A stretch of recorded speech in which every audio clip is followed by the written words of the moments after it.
This channel does not promote any violent, harmful, or illegal activities. All content provided by this channel is meant for an educational purpose only. Suvendu অধিকারীর আত্মসহায়ক চন্দ্রনাথ রথ তাকে খুন করা হচ্ছে। কিভাবে খুন করা হচ্ছে তদন্তে উঠে আসছে একের পর এক চাঞ্চল্যকর তথ্য। রীতিমতো রেকি করে এই খুনের প্ল্যান করা হয়। আমরা আরো ডিটেলসে জানবো। আমাদের অ্যাসিস্ট্যান্ট এডিটর তন্ময় প্রামাণিক রয়েছেন আমাদের সঙ্গে। তন্ময়, ঠিক এই বিষয়টা, যে গাড়ি ব্যবহার করা হলো সেটা অলরেডি ওএলএক্সে বিজ্ঞাপন দেয়া বিক্রির জন্য একটা গাড়ি থেকে নাম্বার প্লেট নেওয়া হলো।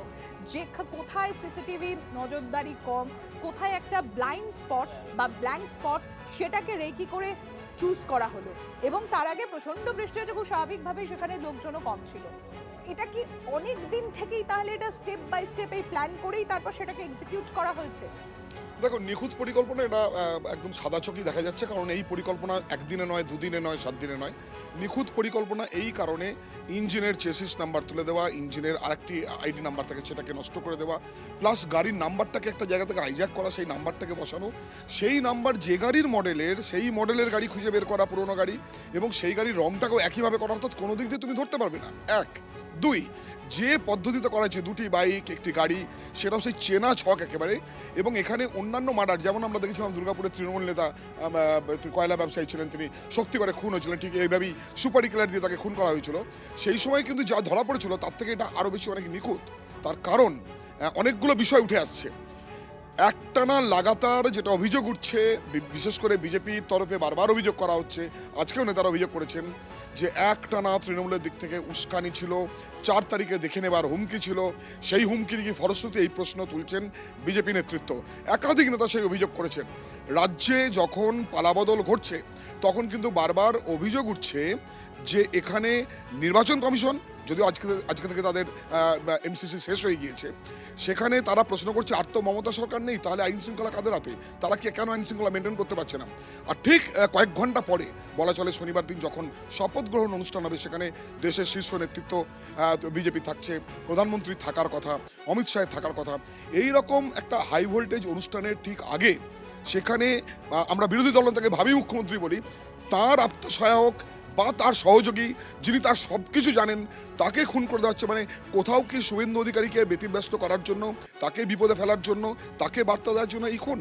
এমনটা প্রশ্নই কিন্তু তুলছেন বিজেপির একাধিক নেতৃত্ব এবং বেশ কিছু সাধারণ মানুষ।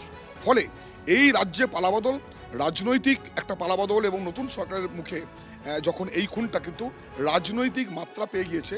কারণ তুমি দেখছো প্রথম রিয়াকশন তৃণমূলের কাছ থেকে এসেছিল, সেটা নিয়েও বিজেপি প্রশ্ন তুলেছে, যদিও খুব স্বাভাবিক, যে কোনো রাজনৈতিক দল এটা নিন্দা করবে, যে কোনো খুনের নিন্দা করবেন, এটাই স্বাভাবিক।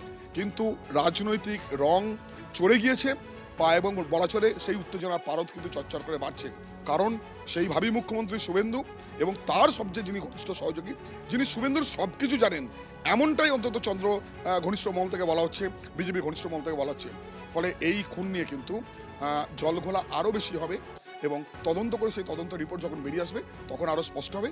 ইতিমধ্যে আমরা জানতে পারছি যে একটি বাইক, সেটি বার্নপুরের সেখানকার আরটি অফিসের রেজিস্ট্রেশন।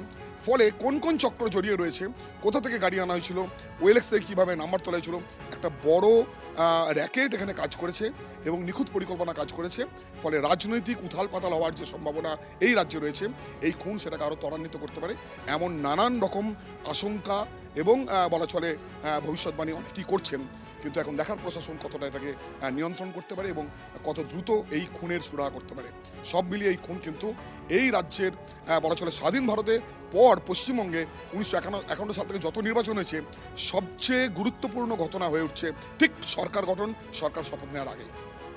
ধন্যবাদ তন্ময়। আর আপনাদের আরো একবার জানাই, ছক কষে রেকি করে খুন করা হয়েছে শুভেন্দু অধিকারীর আত্মসহায়ক চন্দ্রনাথ রথকে। ঠিক যে বিষয়গুলো তন্ময়ও তুলে ধরলো আপনাদের সামনে, এই মুহূর্তে তদন্তকারী অফিসাররা তদন্ত যত এগোচ্ছে তত যে বিষয়গুলো উঠে আসছে তা সত্যি চমকে দেওয়ার মতো চাঞ্চল্যকর তথ্য।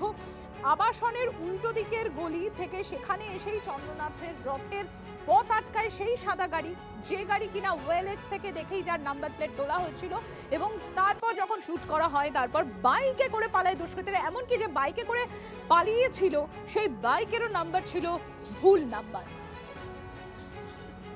শুভেন্দু অধিকারীর আত্মসহায়ক চন্দ্রনাথ রথ মধ্যমগ্রামের মুজিবুর রহমান রোড, সেই মুজিবুর রহমান রোডে ভাড়া থাকতেন ফ্ল্যাটে, এবং এই সেই রাস্তা যে রাস্তা দিয়ে তার ফ্ল্যাটে যেতে হতো। এবং গতকাল রাত 10টা থেকে 10টা 15 নাগাদ তিনি যখন যাচ্ছিলেন ফ্ল্যাটে, যখন যাচ্ছিলেন ঠিক তখনই এই সেই জায়গা দেখা যাচ্ছে এখনও কাঁচ পড়ে রয়েছে, এই জায়গাতেই তাকে গুলি করা হয়। এবং গাড়ির অভিমুখ ছিল কিন্তু তার ফ্ল্যাটের দিকে। যখন তিনি তার ফ্ল্যাটের দিকে যাচ্ছিলেন তখন ঠিক উল্টো দিক থেকে নিসান মাইক্রা সাদা রঙের যে গাড়িটা চুরি করা বলে মনে করা হচ্ছে, সেই গাড়িটা এরকমভাবে এসে তার পথ আটকায়। এবং যখন যে ঘটনাটা ঘটে তখন ঠিক বৃষ্টি পড়ছিল, ঝমঝমিয়ে বৃষ্টি পড়ছিল এবং রাস্তাটা সম্পূর্ণভাবে খালি ছিল। এবং যে কারখানার সামনে, এই দোহারিয়া যে কারখানার সামনে এই গুলিকাণ্ড ঘটেছে, যেখানে হত্যা করা হয়েছে, সেই জায়গাটা অপেক্ষাকৃত নির্জন, সিসিটিভির সংখ্যা কম।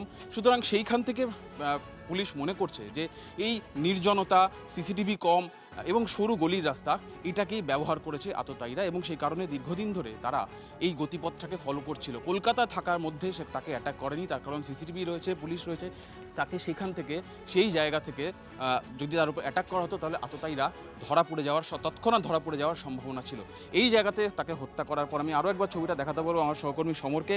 এই যে মিনিডোর গাড়িটি দেখা যাচ্ছে, ঠিক তার পেছনেই ঘটনাটি ঘটে। এবং মুখোমুখি একদিক থেকে স্করপিওতে আসছিলেন চন্দ্রনাথ, তার ফ্ল্যাটের দিকে যাচ্ছিলেন, ঠিক বিপরীত দিক থেকে সাদা রঙের নিসান মাইক্রা গাড়ি, যে গাড়িটি চুরি বলে মনে করা হচ্ছে, সেই গাড়িটি তার পথ আটকায়। পথ আটকানোর সঙ্গে সঙ্গেই গাড়িতে থাকা আততায়ীরা বেরিয়ে এসে পরপর একদম তার গাড়ি, স্করপিও গাড়ির কাছে আগ্নেয়াস্ত্র ঠেকিয়ে গুলি চালায়। গুলি চালানোর পর তারা মোটর বাইকে করে আবার এই রাস্তা দিয়ে পালিয়ে গিয়েছে বলে প্রাথমিকভাবে মনে করা হচ্ছে। এবং এই রাস্তাটি সোজা, এখান থেকে একাধিক অলিগুলি রয়েছে, সরু রাস্তা রয়েছে, সেই অলিগুলি পার করলেই খড়িবাড়ি, শাসন এবং সেখান থেকে বসিরহাট যাওয়াও খুব একটা দূরত্ব নয়। ফলে এই রাস্তা থেকে একেবারে সীমান্তের দিকে পালিয়ে যাওয়ার সম্ভাবনা তদন্তকারীরা কিন্তু উড়িয়ে দিচ্ছেন না। এর পেছনে কারা রয়েছে, মোটিভ কি, তার তদন্ত শুরু হয়েছে। সিআইডি তদন্তে সহযোগিতা করছে, সিআইডি হোমিসাইড শাখা, অর্থাৎ যারা মূলত খুনের তদন্ত করে, তারা ঘটনাস্থলে পৌঁছেছে, তারা মধ্যমগ্রাম থানার পুলিশকে তদন্তে সহযোগিতা করছে। এবং কে বা কারা এর নেপথ্যে রয়েছে তার খোঁজ চালানো হচ্ছে। ক্যামেরা সমরের সঙ্গে সুজয়, TV9 বাংলা, মধ্যমগ্রাম। ভবানীপুরে না জিতলে হয়তো খুন হতে হতো না চন্দ্রনাথ রথকে। ঠান্ডা মাথায় সুপারি কিলার দিয়ে খুন করা হয়েছে। দোষীর ফাঁসি চান শুভেন্দু অধিকারী।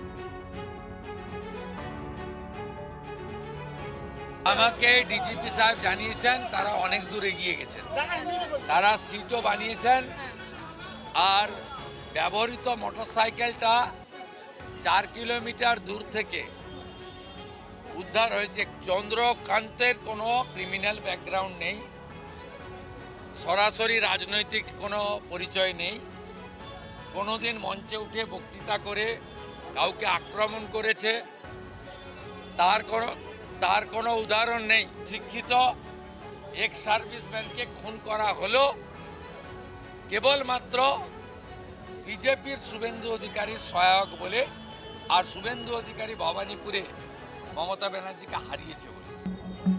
আমার যে দায়িত্ব কর্তব্য, তার কন্যা সন্তান, তার স্ত্রীকে দেখা, এবং সবচেয়ে বড় কথা পরিবারের দাবি হচ্ছে অতি দ্রুত এই খুনিদের গ্রেফতার করে চার্জশিটেড করে যাতে তারা ক্যাপিটাল পানিশমেন্ট পায়।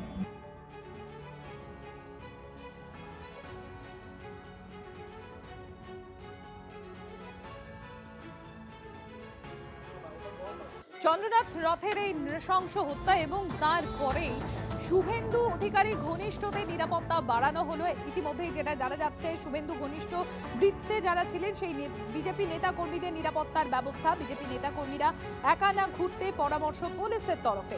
শিলিগুড়িতে শুভেন্দু ঘনিষ্ঠদের বাড়িতেও পাহারার ব্যবস্থা করছে পুলিশ।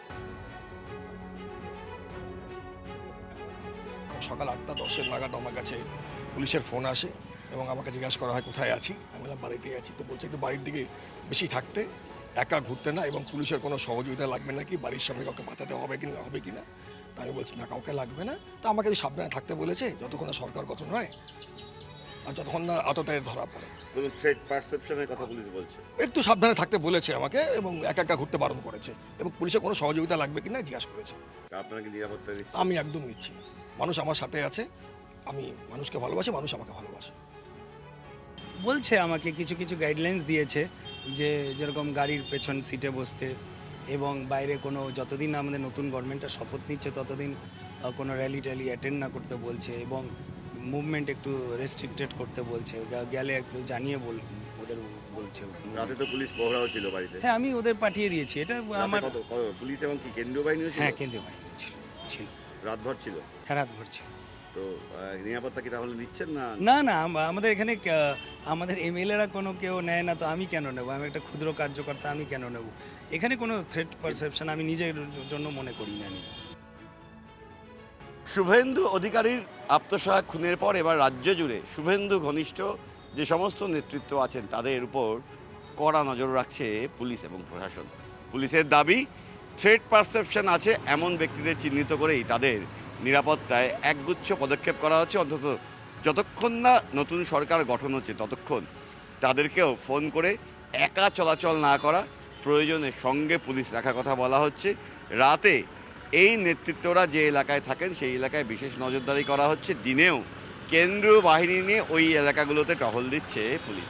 শিলিগুড়িতে অন্তত 2 জন আছেন যারা শুভেন্দু অধিকারীর অত্যন্ত ঘনিষ্ঠ, তাদেরকেও একইভাবে একগুচ্ছ এসওপি দেওয়া হয়েছে। অর্থাৎ এই সময়কালে যতক্ষণ না আততায়ীরা ধরা পড়ছে এবং খুনের মোটিভ কী তা পরিষ্কার না হচ্ছে ততক্ষণ যেন তারা সতর্কভাবে চলাচল করেন, একা কোথাও চলাচল না করা, প্রয়োজনে সঙ্গে পুলিশ রাখা এবং কোন এলাকায় যাচ্ছেন, কোথায় তার গতিবিধি রয়েছে তা আগাম কাউকে না জানিয়ে আচমকা সেই এলাকায় যাওয়া, এই ধরনের কাজগুলো করতেই এই নেতৃত্বদেরকে পুলিশের তরফেও নির্দেশ দেওয়া হয়েছে।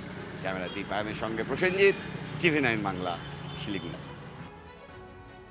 প্রকাশ্যে খুন শুভেন্দুর বিয়ে নেপথ্যে তৃণমূল, অভিযোগ বিজেপির। 15 বছরেও রক্তের পিপাসা মেটেনি তৃণমূলকে নিশানা সজলের। কামাক স্ট্রিট কালীঘাটের ইশারাতেই কাজ, মন্তব্য সজলের। মানুষটাকে মারার অর্থ কি? যে তোর ডান হাতটা কেটে দিলাম, আমি যাচ্ছি তো কি হচ্ছে, হ্যাঁ, যাবার সময়ও আমি দাগ কেটে গেলাম। এই যে 15 বছর ধরে শয়ে শয়ে কর্মী খুন করার পরেও এদের রক্তের পিপাসা মেটেনি। তা তো আর পাড়ার গুন্ডা মারবে না শুভেন্দু সেক্রেটারিকে। এটা একদম ক্যামাক স্ট্রিট কালীঘাটে শেষ হয়তো নিশানা, এটা হয়তো চলে যাবার আগে শেষ নিশানা করে গেল। whoever the culprit may be behind this, তাকে এমন দৃষ্টান্তমূলক শাস্তি দেয়। দেখুন, অনেকে বলছে এনকাউন্টার করা হোক। গণতান্ত্রিক দেশে এনকাউন্টার একটা বর্বর শব্দ, তাকে আইনের হাতে তুলে দেওয়া হোক দৃষ্টান্তমূলক শাস্তির জন্য। আমরাও চাই কী ধরনের কাজ করেছে সেই অপরাধীর সমাজে খোলা আকাশে ঘুরে বেড়ানোর কোনো জায়গা নেই। রাজনীতির দলে অভিযোগ পাল্টা অভিযোগ থাকে, এইসবের ঊর্ধ্বে উঠে প্রত্যেক মানুষের উচিত এই অপরাধীর অবিলম্বে গ্রেপ্তার, যেই করে থাকুক না কেন তার দল মত রঙের ঊর্ধ্বে। হারহীন হত্যাকাণ্ডের পর চন্দ্রনাথের চণ্ডীপুরের বাড়িতে বাড়ল নিরাপত্তা। চন্দ্রনাথ রথের বাড়িতে এলো কেন্দ্রীয় বাহিনী। দেখুন, ছবি দেখাচ্ছি আপনাদের। চন্দ্রনাথ রথ, তার বাড়িতে এবার কেন্দ্রীয় বাহিনী।